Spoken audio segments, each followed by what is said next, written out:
HICC में TRS party आविर्भाव सभा आयोजन समिति की बैठक संपन्न हुई।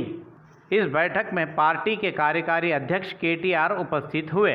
मंत्री KTR ने मेडचल, हैदराबाद, रंगारेड्डी जिले के नेताओं के साथ बैठक आयोजित की।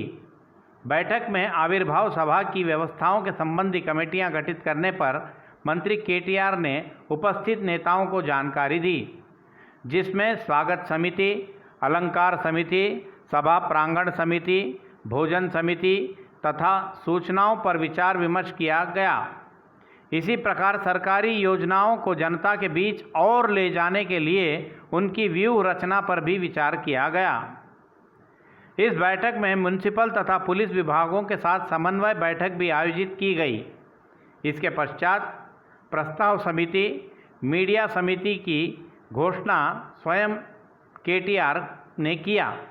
इस बैठक में मंत्री तलसानी श्रीनिवास यादव, मल्ला रेड्डी, गृह मंत्री महमूद अली, सांसद रजत रेड्डी, विधायक मंचिरेड्डी किशन रेड्डी, मागंटी, विधायक दानम नागेंदर, मुशीराबाद क्षेत्र के विधायक मुठा गोपाल, विवेक, MLC शंभुपुर राजू, नवीन, प्रभाकर राव, वाणी देवी आदि नेता उपस्थित थे।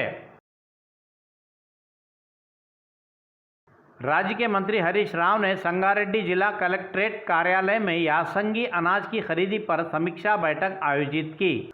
धान की खरीदी पर केंद्र के व्यवहार शैली की उन्होंने आलोचना की। बैठक में मंत्री हरीश राव ने कहा कि पूर्व में पारा बॉइल्ड राइस मिलों को स्थापित करने के लिए रियायत देने की केंद्र सरकार ने घोषणा की थी। अब बीच रास्ते में किसानों को डुबो दिया गया है। यह केंद्र सरकार का किसान विरोधी रुख है। उन्होंने बताया कि 3000 करोड़ रुपयों के घाटे को बर्दाश्त कर यासंगी अनाज की खरीदी के लिए मुख्यमंत्री KCR ने निर्णय लिया है। उन्होंने यह भी जानकारी दी और बताया कि किसानों को बिना किसी तकलीफ के उनके अनाज की खरीदी की जाएगी। हरीश राव ने बताया कि अनाज की खरीदी के लिए परिवहन तथा अन्य खर्चों के अंतर्गत राज्य सरकार 4700 करोड़ रुपए खर्च की है। పచ్చి వడ్లు ఎండబెట్టకుండా తెచ్చి మార్కెట్లో పోస్తున్నారు। ఆ పచ్చి వడ్లు ఆర వరకు 3-4 రోజులు అవుతుంది। ఆ 3-4 రోజుల వర్షం పడితే 4 రోజులైనా వచ్చి గవర్నమెంట్ వడ్లు కొనలేదు అని అనవసరంగా ప్రభుత్వానికి చెడ్డ పేరు వస్తుంది। గ్రామ స్థాయిలోనే బాగా ఆరబెట్టిన వడ్లను మీరు మార్కెట్కు దేగలిగితే ఏ రోజు ఆ రోజు వడ్లు కొనే అవకాశం ఉంటుంది। వడ్ల మీద రాష్ట్ర ప్రభుత్వం మీద పడ్డ భారం 4700 కోట్లు। ట్రాన్స్పోర్ట్ డబ్బులు మొత్తం ఇయ్యేది కేంద్ర ప్రభుత్వం, అమాలీ డబ్బులు మొత్తం ఇయ్యేది, గోడౌన్ల కిరాయిలు మీద పడతాయి, మిత్తిలు రైతుకేమో మనం 2-3 రోజుల్లో పైసలు ఇస్తాం, వాళ్ళు ఎప్పుడో 6 నెలలకు ఏడాదికి ఇస్తారు। ఈ 6 నెలలు ఏడాది మిత్తి పైసలు మీద పడతాయి। ఇట్లా 4700 కోట్ల రూపాయలు వడ్ల కొనుగోలు మీద రాష్ట్ర ప్రభుత్వం ఇప్పటిదాకా ఖర్చు పెట్టింది। మీరంతా అనుభవజ్ఞులు, జిల్లా అధికారులు కూడా రోజు టూర్ చేయండి। అడిషనల్ కలెక్టర్ గారు, RDOలు రెగ్యులర్గా ఫీల్డ్లో ఉండండి। వానకాలం కోసం కూడా ముందస్తు ఏర్పాట్లు జరగాలి। ఇప్పటి నుంచే వచ్చే వానకాలం రైతులకు విత్తనాలు, మరి కాటన్ బాగా పెంచాలి। ఈసారి కాటన్ మంచి లాభసాటి ఉంది, బాగా రేట్ వచ్చింది కాటన్, ప్రపంచవ్యాప్తంగా బాగా డిమాండ్ ఉంది కాటన్। एक और कोरोना वायरस की तीसरी लहर को लेकर इस बात का डर जनता में है, तो वहीं दूसरी ओर हैदराबाद में नोरो वायरस नाम के मामले बहिर्गत हुए हैं, जिसे काफ़ी खलबली मच गई है। 5 वर्ष से कम आयु वाले बच्चों में इस वायरस की पहचान की गई है। गांधी अस्पताल में एल्ला फाउंडेशन से संबद्ध शोधकर्ताओं ने इस विषय की जानकारी दी। माइक्रोबायोलॉजिस्ट ने नगर में 5 वर्ष से कम आयु वाले बच्चों में नोरो वायरस मामलों की पहचान के लिए एक अध्ययन किया था, जिसमें 458 छोटे बच्चों के मल के नमूने इकट्ठा कर उनकी जांच की गई। इस संदर्भ में 5 मामले प्रकाश में आए। इस बात की उन्होंने घोषणा की है कि नोरो वायरस सभी उम्र के लोगों में डायरिया को जन्म देने वाला वायरस है। इस वायरस से संक्रमित बच्चे उल्टियाँ, पानी जैसे दस्त मुख्य लक्षण दिखाई देते हैं। डिहाइड्रेशन के शिकार होते हैं बच्चे, यह बात भी उन्होंने बताई। मुख्य रूप से उल्टियाँ एवं दस्त उनके शरीर के पानी का प्रतिशत एवं लवणों का प्रतिशत घट जाता है। यदि इस रोग का सही समय पर सही उपचार नहीं किया गया या सतर्कता नहीं बरती गई तो इसके द्वारा प्राणों को भी नुकसान पहुंच सकता है, यह डॉक्टरों ने बताया।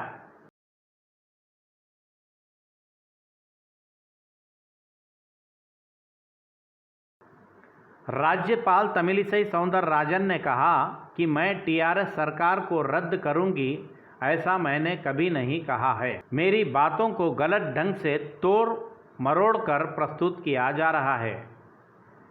टीआरएस सरकार से संबंध में राज्यपाल ने कहा कि अन्य राज्यों में राज्यपाल के साथ मतभेद करने पर भी वे राजभवन का सम्मान करते हैं। तमिलिसई ने कहा कि मैं राज्यपाल के रूप में काम कर रही हूं, मुझे राजनीति करने का कोई आवश्यकता नहीं है। मेरे नाम को लेकर अनावश्यक रूप से मैं राजनीति कर रही हूं कहकर दुष्प्रचार किया जा रहा है और मेरी आलोचनाएं की जा रही है। निराधार रूप से आलोचनाएं करना यह उचित नहीं है। उन्होंने कहा कि मंत्रियों विधायकों द्वारा मनमाने ढंग से वे लोग मेरे द्वारा जनता की समस्याओं का परिष्कार करना गलती है क्या, इस बात का भी उन्होंने सवाल किया। इतना ही नहीं, पुराने वीडियो से सोशल माध्यमों पर मेरे साथ ट्रोल किया जा रहा है। तमिलिसई ने बताया कि मेरे द्वारा जनता की समस्याओं का परिष्कार करना कोई गलती नहीं है। इसके अलावा मेरे जनता से मिलने पर भी गलती समझी जा रही है, जिस पर मैं कुछ नहीं कह सकती। जनता की सेवा करना ही मेरा लक्ष्य है। उन्होंने कहा कि प्रोटोकॉल के उल्लंघन पर केंद्र अपना काम स्वयं करता जाता है। जनजातीय लोगों की अच्छाई के लिए उनके क्षेत्र में दौरा कर रही हूँ। निमंत्रण पत्रों को राजनीतिक रंग देकर दिखाना नहीं चाहिए, यह कहते हुए तमिलिसई ने अपनी मनोवेदना व्यक्त की। हैदराबाद विधानसभा के कमेटी हॉल में वाणिज्य विभाग की संसदीय स्थायी समिति की बैठक चेयरमैन विजय साई रेड्डी के नेतृत्व में संपन्न हुई। इस बैठक में तेलंगाना, आंध्र प्रदेश राज्यों के अधिकारी एवं वाणिज्य क्षेत्र के प्रतिनिधि भाग लिए। इस बैठक में ई कॉमर्स क्षेत्र को प्रोत्साहित करने तथा नियंत्रित करने आदि विषयों पर चर्चा की गई। राज्य की ओर से मंत्री केटीआर, राज्य सरकार के मुख्य सचिव सोमेश कुमार बैठक में शामिल हुए। राज्य को केंद्र द्वारा किए जा रहे अन्याय एवं उपेक्षा का मंत्री केटीआर ने बैठक में उल्लेख किया। उन्होंने आरोप लगाते हुए बताया कि राज्य विभाजन के आश्वासनों को क्रियान्वित किए बिना केंद्र सरकार खाली हाथ दिखा रही है। उन्होंने बैठक में बताया कि विविध योजनाओं के अंतर्गत राज्य को प्राप्त होने वाले निधियों को दिए बिना केंद्र सरकार तेलंगाना राज्य को तिरछी नज़रों से देख रही है। उन्होंने बయ్యారం इस्पात रेलवे कोच फैक्ट्री न दे रही है कहकर भी केंद्र सरकार की आलोचना की। मंत्री ने यह भी बताया कि एसडीसी विशेष औद्योगिकी प्रोत्साहन भी केंद्र द्वारा प्राप्त नहीं हो रहा है। आदिलाबाद सीसीआई का पुनरुद्धार करने के आग्रह को भी केंद्र सरकार ने नज़रअंदाज कर दिया है। मंत्री ने बताया कि एमएसएमई को बड़े प्रोत्साहन देने का मैं केंद्र से आग्रह कर रहा हूं। सेवा सांस्कृतिक क्षेत्रों में अपनी प्रतिभा का प्रदर्शन कर समाज को लाभ पहुंचा रहे प्रमुख व्यक्तियों का बी.आर. अम्बेडकर एक्सीलेंसी पुरस्कार से सम्मानित किया गया। Doctor B R. अम्बेडकर जयंती के संदर्भ में रविंद्र भारती सभागृह में आयोजित राज्य के पिछड़ी जाति आयोग के चेयरमैन वकुलाभरणम मोहन राव के हाथों यह पुरस्कार प्रदान किए गए। एक भव्य उत्सव के रूप में आयोजित इस कार्यक्रम में कलाकारों ने शास्त्रीय, सांप्रदायिक एवं पारंपरिक कार्यक्रम प्रस्तुत किया। इस अवसर पर आमंत्रित लोगों का उन्होंने मन मोह लिया। इस संदर्भ में पुरस्कार प्राप्त किए महानुभाव डॉक्टर रमेश ने कहा कि हमारी सेवाओं को पहचान देकर संविधान निर्माता बी.आर. अम्बेडकर अवार्ड प्रदान करना यह हमारे लिए गौरव की बात है। तेलंगाना प्रदेश कांग्रेस कमेटी के कार्यकारी अध्यक्ष जग्गा रेड्डी ने कहा कि टीआरएस सरकार के शासनकाल में राज्य की कानून व्यवस्था एक बड़ी समस्या बन गई है। उन्होंने बताया कि राज्य में शांति एवं सुरक्षा की बहुत कमी है। जग्गा रेड्डी ने कहा कि कुछ पुलिस के उच्च अधिकारी गुंडों की तरह व्यवहार कर रहे हैं। यह राज्य के इतिहास में पहली बार देखा जा रहा है। उन्होंने कहा कि जन समस्याओं पर संघर्ष कर रहे हैं तो विपक्षी नेताओं का सहयोग किए बिना उन्हें ज़बरदस्ती गिरफ्तार कर उनके खिलाफ मामले दर्ज किए जा रहे हैं। जग्गा रेड्डी ने कहा कि विपक्षी पार्टियों से संबंधित कार्यकर्ताओं पर पीडी एक्ट के तहत मामले बनाए जा रहे हैं। इस बात पर उन्होंने सरकार के व्यवहार पर भी आक्रोश व्यक्त किया। जग्गा रेड्डी ने बताया कि खम्मम में भारतीय जनता पार्टी के कार्यकर्ता ने मरते मरते अपना बयान दिया कि पुवाड़ा अजय के खिलाफ उन्होंने अपना मृत्यु घोषणा दिया। उस मंत्री पर किसी प्रकार की अब तक कोई कार्रवाई नहीं की गई है, इस बात की भी जग्गा रेड्डी ने जानकारी दी। उन्होंने बताया कि मृत्यु घोषणा पत्र पर अधिकारी हो या मंत्री हो, उसके संबंध में तत्काल कार्रवाई होनी चाहिए, लेकिन यहाँ कार्रवाई नहीं हुई है। यह सरकार की एक दुर्भावनापूर्ण कार्रवाई है। कर्नाटक राज्य से हैदराबाद को अवैध रूप से गांजे की तस्करी कर रहे गिरोह को मीरपेट पुलिस ने गिरफ्तार कर लिया। गांजा तस्करी मामले में A2 आरोपी बोड़ा हाथीराम को पुलिस ने गिरफ्तार किया। बोड़ा हाथीराम ने तेलुगु फिल्म उद्योग में सहायक निदेशक के रूप में भी कार्य किया है। कुरुक्षेत्रम, युद्धम शरणम गच्छामि सिनेमाओं के लिए हाथीराम सहायक निदेशक के रूप में भी काम किए थे। हाथीराम सिनेमा कलाकारों के लिए गांजों की आपूर्ति कर रहे हैं, ऐसी पुलिस ने जानकारी दी। पुलिस ने इनके पास से 190 किलो गांजा जब्त कर लिया है। पुलिस ने बताया कि इस मामले से संबंधित और 3 आरोपी फरार हैं। ఇప్పుడు జ్యుడిషియల్ కస్టడీకి పంపుతున్నాము। ఒకే అక్యూజ్డ్ ఉంది, ఆయన ఫరారీలో ఉన్నాడు, ఆయనని కూడా తొందరగా పట్టుకుంటాము। సో వాళ్ళ డీటెయిల్స్ వచ్చేసి ఇది మెయిన్ అక్యూజ్ ఎవరైనా ఉన్నారు, ఆయన నేనావత్ కృష్ణ అని, ఈయన నేటివ్ ఆఫ్ నల్గొండ జిల్లా। సో ఈయన టీమ్ లీడర్గా ఉన్నాడు। ఈయననే మొత్తం గాంజా ప్రొక్యూర్ చేయడం, మరి ఎక్కడైనా సెల్ చేయడం, ట్రాన్స్పోర్ట్ చేయడం అంతా ఈయననే ఆర్గనైజ్ చేస్తూ ఉంటాడు। ఈయనతో పాటు ఈయన సాథి ఉన్నాడు హాథీరామ్ అని, ఈయన కూడా ఆయనకి సాయం చేస్తాడు వేరే వేరే ఏరియాస్ నుంచి ప్రొక్యూర్మెంట్లోనే। సో ఈయన basically native of Bhadradri Kothagudem జిల్లా, ఈయనని కూడా ఇప్పుడు పట్టుకోవడం జరిగింది। మూడో ఆయన ఇంకా ఉన్నాడు సబావత్ బాలు అని, ఈయన నేటివ్ ఆఫ్ చింతూరు మండల్ ఆంధ్రప్రదేశ్లోని।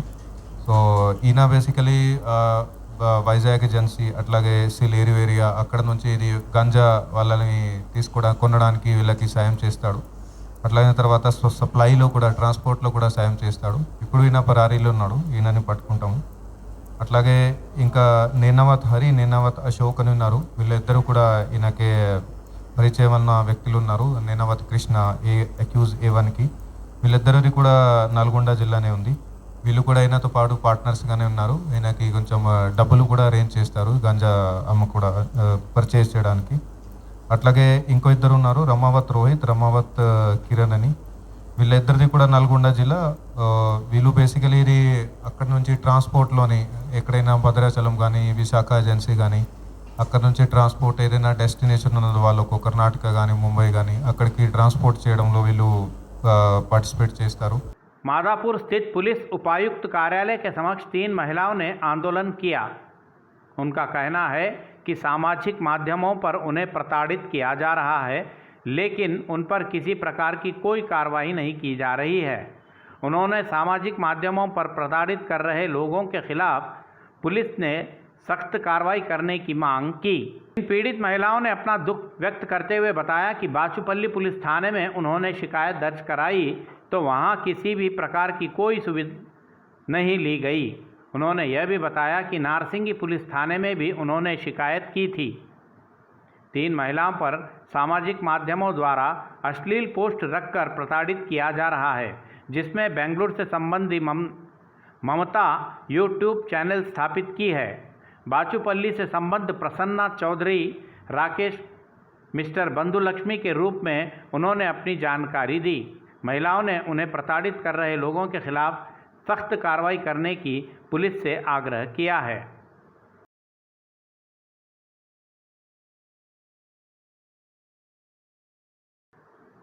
बंजारा हिल्स भूमि मामले में 58 लोगों को न्यायालय ने रिमांड पर भेज दिया। कल रात आरोपियों को गिरफ्तार की पुलिस ने उन्हें नामपल्ली न्यायालय में आज प्रातः उपस्थित किया। पुलिस ने इन लोगों पर यह मामला बनाया है कि इन लोगों ने 100 करोड़ रुपए मूल्य की भूमि पर अवैध रूप से प्रवेश कर वहां रह रहे लोगों पर हथियारों से हमला कर उन्हें परेशान किया है। सभी लोगों को न्यायालय में पेश किया गया। न्यायालय ने इन सभी 58 लोगों को 14 दिन तक की रिमांड पर भेजते हुए अपना आदेश सुनाया, जिससे आरोपियों को चरलापल्ली जेल भेज दिया गया। कल रात बंजारा हिल्स रोड नंबर 10 में रायलसीमा गिरोह ने हलचल मचा दिया था। AP James and jewels park को वर्ष 2005 में तत्कालीन सरकार ने भूमि आवंटित की थी। वहीं रोड से लगी हुई और आधा एकड़ भूमि से अधिक खाली स्थल है। इस स्थल को अपना कहते हुए टीजी वेंकटेश बंधुओं तथा उसके पुत्र ने फिल्म निर्माता पीजी विश्व प्रसाद के आदमियों से मिलकर कुछ दिन पूर्व डेवलपमेंट के नाम पर एग्रीमेंट कर लिया। इस खाली जमीन को अपने अधीन में लेने के लिए 10 वाहनों में सवार कर कर्नूल जिले के अदोनी क्षेत्र से संबद्ध 90 लोगों को विभिन्न प्रकार के हथियारों के साथ वहां पहुंचाकर हो हल्ला मचाया गया। उस जमीन पर पहले से ही विराजमान सुरक्षाकर्मी पर उन लोगों ने हमला कर दिया। इस विषय की जानकारी मिलते ही घटनास्थल पर पहुंची पुलिस ने 58 लोगों को गिरफ्तार कर लिया। पुलिस ने आंध्र प्रदेश से संबद्ध राज्यसभा सदस्य टीजी वेंकटेश, उनके भाई तथा पुत्र विश्व प्रसाद पर मामले दर्ज किए हैं। पुलिस आगे की जांच कार्रवाई कर रही है। रमजान का महीना आते ही हैदराबाद नगर में सलीम भाई दही बड़ा का नाम हर कोई जुबान पर ले लेता है। पवित्र रमजान मास में मुस्लिम बंधु अपना उपवास त्यागने के पश्चात सीधे अंबरपेट सलीम दही बड़ा की दुकान पर पहुंचते हैं। सलीम द्वारा तैयार किए जाने वाले स्वादिष्ट दही बड़े का स्वाद चखने के लिए नगर के चारों ओर से भारी संख्या में लोग अंबरपेट पहुंचते हैं। इस मास में दही बड़ा का स्वाद न चखे ऐसा कोई लोग देखने को नहीं मिलते। गत 20 वर्षों से भी अधिक समय से अंबरपेट क्षेत्र के जिंदा तिलिस्मात कंपनी के पास अपना ठेला रखकर कारोबार करते हुए सलीम दही बड़े का व्यापार चला रहे हैं। वहीं कुछ लोग जानबूझकर सलीम को ठेले को वहां से रखने की मनाही कर उन्हें कारोबार करने से हटा दिया है, जिस कारण सलीम ने हाईटेक गार्डन के समीप ऊंट मस्जिद के समक्ष अपने ठेले को लगाकर यह स्वादिष्ट दही बड़े का व्यापार चला रहे हैं। सलीम इस रमज़ान के मास में बड़ी शुद्धि एवं पवित्रता के साथ उपवास के इस्तेमाल किए जाने वाले इस प्रतिष्ठित दही बड़े को तैयार कर जनता में बिक्री करते हैं और इसके दाम भी यहाँ बहुत कम है और इसकी गुणवत्ता भी बहुत अच्छी नहीं बेहतर भी है। उधों की मस्जिद के सामने हूँ। अल्हम्दुलिल्लाह मेरा पुराने ग्राहक भी आ गए, नए ग्राहक भी आ गए, अफजल नगर का भी ग्राहक आ गए, ओल्ड मलकपेट का भी ग्राहक आ गए। मेरा पुराना ग्राहक जितना भटक गए वो भी ग्राहक मेरे पास आ गए। अल्हम्दुलिल्लाह अच्छा चल रहा है मेरा। अल्हम्दुलिल्लाह अगला साल और भी अच्छा चलेगा। आप लोगों की दुआ है, आपके चैनल की दुआ है, आपके चैनल की तरफ से मेरी भी ज़रा फोन पे है।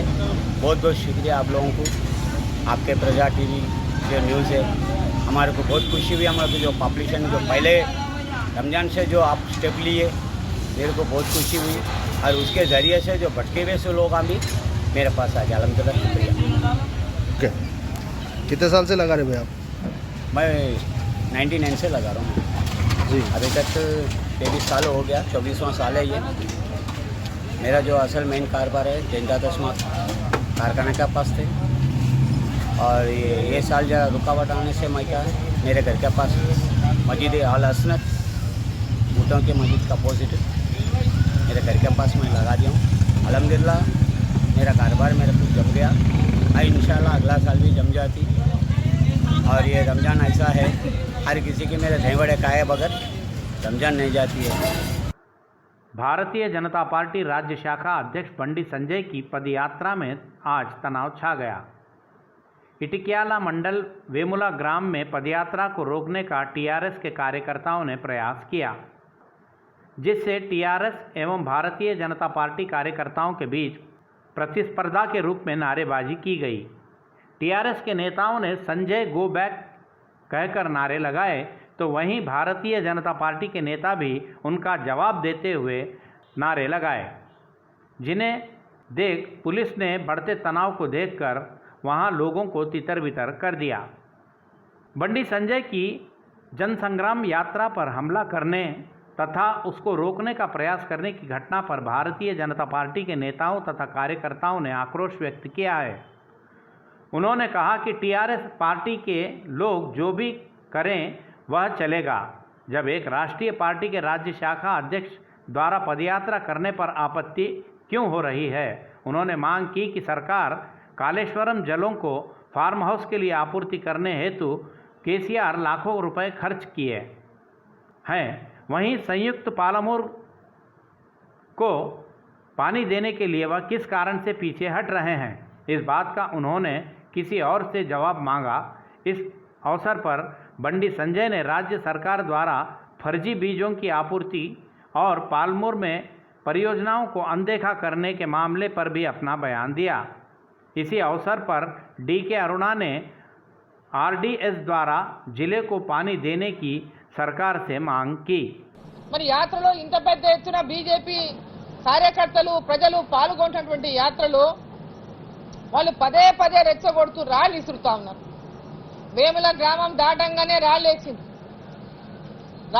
ముందల యాత్ర సంజయ్ గారి యాత్ర కొంచెం ముందు పోయి నేను వెనకాల లేడీస్తో మాట్లాడుతూ ఉండే లోపల కొంచెం ముందు పోగానే రాళ్ళు ఇస్తుంది. నేను పోయి అప్పటికి వాళ్ళని మన వాళ్ళందరినీ కూడా కంట్రోల్ చేసి వాళ్ళని పట్టుకొని ముందు ఎవరైతే రాళ్ళు ఇస్తుందో వాళ్ళని ఇమ్మీడియట్ గా అరెస్ట్ చేయాలని చెప్పి నేను సిఐ గారిని కోరిన. అక్కడి నుంచి కొద్ది దూరం పోయాక మళ్ళీ వేసిండ్రు, మళ్ళీ అడ్డుకున్నారు. ఆ తర్వాత మళ్ళీ కొంత దూరం వచ్చి అంటే అడుగు అడుగునా కూడా రాళ్ళు ఇసేటటువంటి ప్రయత్నం చేస్తే రాళ్ళు వేస్తే ఆ రాళ్ల దెబ్బలు తగిలితే ఎవరికైనా రాళ్ల దెబ్బలు తగిలితే దాని పరిస్థితులు ఏ విధంగా ఉంటాయనేటువంటి విధంగా ఒకసారి మనం ఆలోచన చేసుకోవాలి. అంటే రాళ్లు వేసి రెచ్చగొట్టేటటువంటి ప్రయత్నం చేస్తున్నటువంటి టీఆర్ఎస్ పార్టీ మరి వాళ్ళు కార్యకర్తలు అనాలనా లేకపోతే రౌడీ షీటర్లు అనాలనా?